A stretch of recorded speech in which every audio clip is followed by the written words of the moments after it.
নমস্কাৰ আটাইকে স্বাগতম জনাইছো এবি লাইভ 24 লৈ কেএমএছএছৰ সাংগঠনিক সম্পাদক আকাশ দলে একেবাৰে মুখ্যমন্ত্ৰী হিমন্ত বিশ্ব শৰ্মা ডাঙৰীয়াক কিন্তু শাৰ্প এক্সেলেৰে ধুই সাফা কৰি দিলে। মুখ্যমন্ত্ৰীক বহিৰাগতৰ প্ৰমোটাৰ বুলি উল্লেখ কৰিলে তেখেত আৰু একেবাৰে বিস্ফোৰক কিছুমান মন্তব্য এই মুহূৰ্তত তেখেতে আগবঢ়াইছে।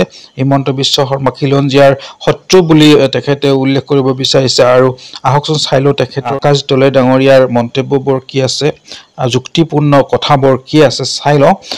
যদি চেনেলটোত আপুনি প্ৰথম হৈ আছে তেন্তে সাবস্ক্ৰাইব এটা কৰি দিবলৈ পাহৰি নাযাব। ধন্যবাদ। হিমন্ত বিশ্ব শৰ্মাৰ পৃষ্ঠপোষকতাত যে বহিৰাগত বনিয়াবিলাকৰ কৃষ্টি সংস্কৃতি ইয়াত যে সাংঘাতিক ধৰণে প্ৰমোট কৰা হৈছে, সেইবিলাক যে প্ৰচাৰ প্ৰসাৰৰ কাৰণে চৰকাৰখন যে ইনভলভ হৈ আছে, এতিয়া চৰকাৰক আপোনালোকে গালি পাৰিবনে নাই? আমি দেখিছিলোঁ আজি বাথৌ পূজাৰ দিনা বন্ধ থাকে, আজি বাথৌ পূজাত বন্ধ নোহোৱা হৈ গ'ল, ছট পূজাতহে বন্ধ হ'ব লাগে বুলি কৈছে। এতিয়া আজি মাটি কোনে দি আছে? মাটি যে বহিৰাগতবিলাক দি আছে, সেই মাটি দিয়া মানুহজন কোন? সেই মানুহজন আপুনি শত্ৰু নহয় বুলি কৈ দিলে তেতিয়া আমি কি কৰিম? ক'ত মৰিম এতিয়া?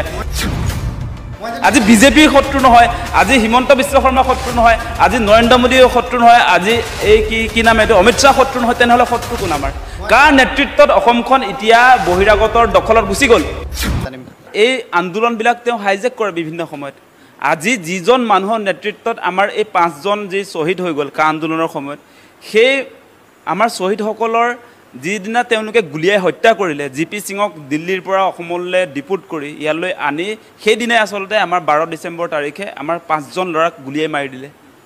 তাৰপাছত এতিয়া হিমন্ত বিশ্ব শৰ্মাই কি কয় যে প্ৰতাৰণাৰ দিৱস পাতিব বোলে।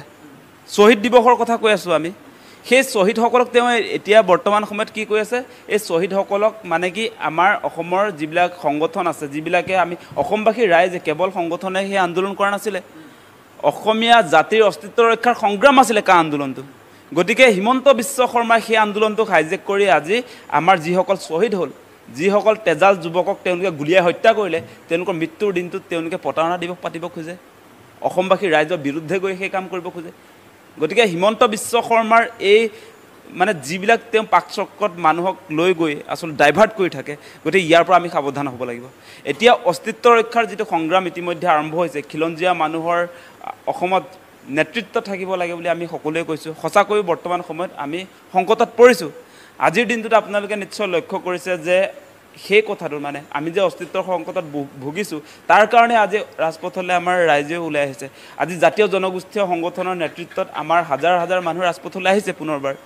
গতিকে ৰাইজক যাতে পুনৰ আমাৰ কিছুমান সংগঠনটো প্ৰতাৰণাও কৰি দিয়ে আমি দেখিছোঁ, যাতে প্ৰতাৰণা নহয়, ৰাইজক যাতে পুনৰবাৰ প্ৰতাৰণা কৰা নাযায়, তাৰ কাৰণে সকলো কিন্তু সাৱধান হ'ব লাগিব। আমাৰ সন্মুখত থকা শত্ৰু কোন, আমি কাৰ বিৰুদ্ধে যুঁজিছোঁ, সেইটো আমি ঠিক কৰি ল'ব লাগিব। আমাৰ মূল কথাটো হৈছে কি, এতিয়া আপোনালোক সকলোৱে নিশ্চয় লক্ষ্য কৰিছে আজি বঙাইগাঁও, আজি শিৱসাগৰ, আজি ডিব্ৰুগড়, উজনি নামনি সকলোতে মানে খিলঞ্জীয়াৰ আধিপত্য বিস্তাৰৰ কাৰণে বহিৰাগত যিবিলাক অখিলঞ্জীয়া মানুহে ইয়াত আচলতে আগ্ৰাসন কৰিছে, তেওঁলোকৰ বিৰুদ্ধে যিটো সংগ্ৰাম আৰম্ভ হৈছে, সেইটো আমি সকলোৱে শলাগিব লাগিব আৰু সকলোৱে তাত অংশগ্ৰহণ কৰিব লাগিব। কিন্তু আমাৰ এই আন্দোলনটো হিমন্ত বিশ্ব শৰ্মাহঁতৰ নিচিনা মানুহে হাইজেক কৰিব নেকি, সেই কথাও কিন্তু আমি চাব লাগিব। আমাৰ সন্মুখত থকা শত্ৰু কোন সেইটো চাব লাগিব। এতিয়া আমি দাবীবিলাক কাৰ ওচৰলৈ লৈ গৈছোঁ, আমি কাৰ পৰা বিচাৰি আছোঁ? এতিয়া কংগ্ৰেছ বিজেপি সকলোৱেতো বহিৰাগতৰ ওচৰত তুলি দিলে আমাৰ গোটেই অসমৰ সম্পদ, অসমৰ মাটি সকলো ফালৰ পৰা। আপোনালোকে সকলোৱে সেইটো দেখি আছে। গতিকে আমাৰ সন্মুখত থকা শত্ৰু চিনাক্ত কৰি আমি আগবাঢ়িব লাগিব। এতিয়া বিভিন্ন সময়ত এনেকুৱা আহে যে আমাৰ শত্ৰু হিমন্ত বিশ্ব শৰ্মাও নহয়, আমাৰ শত্ৰু কোনোবা নহয়। তেনেকৈ যদি আমাৰ শত্ৰু কোন, তেনেহ'লে আমি ৰাজপথলৈ কেলৈ আহি আছোঁ? আজি যে আমি হাজাৰ হাজাৰ মানুহে ৰাজপথলৈ আহি আছোঁ, খিলঞ্জীয়াৰ অস্তিত্বৰ সংকটত পৰিছে, খিলঞ্জীয়াৰ নেতৃত্ব অসমত থাকিব লাগিব, খিলঞ্জীয়াৰ প্ৰভুত্ব থাকিব লাগিব বুলি যে আমি দপদপাই আছোঁ, আমি কাৰ পৰা বিচাৰি আছোঁ? আমাক দিয়া নাই কোনে? আমি কাৰ পৰা আজৰি আনিব খুজি আছোঁ? আমাৰ ওচৰত ডেফিনেটলি আমি যেতিয়া কাৰোবাৰ বিৰুদ্ধে শ্লোগান দিছোঁ, যাৰ বিৰুদ্ধে আমি ইনকলাব জিন্দাবাদ কৰিছোঁ, সেইজনটো শত্ৰু হ'ব লাগিব।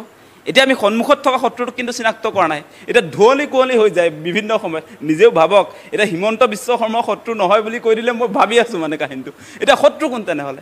আজি বিজেপিৰ শত্ৰু নহয়, আজি হিমন্ত বিশ্ব শৰ্মাৰ শত্ৰু নহয়, আজি নৰেন্দ্ৰ মোদীৰ শত্ৰু নহয়, আজি এই কি নাম এইটো অমিত শ্বাহ শত্ৰু নহয়, তেনেহ'লে শত্ৰু কোন আমাৰ? কাৰ নেতৃত্বত অসমখন এতিয়া বহিৰাগতৰ দখলত গুচি গ'ল? আজি গুৱাহাটীখন কাৰ দখলৰ, কাৰ কাৰণে আচলতে গুৱাহাটীৰ ট্ৰাইবেল মানুহৰ হাতৰ পৰা গুৱাহাটীৰ মাটিখিনি বহিৰাগতৰ হাতত গুচি গ'ল? সেই কথাটো আমি ভাবিব লাগিব।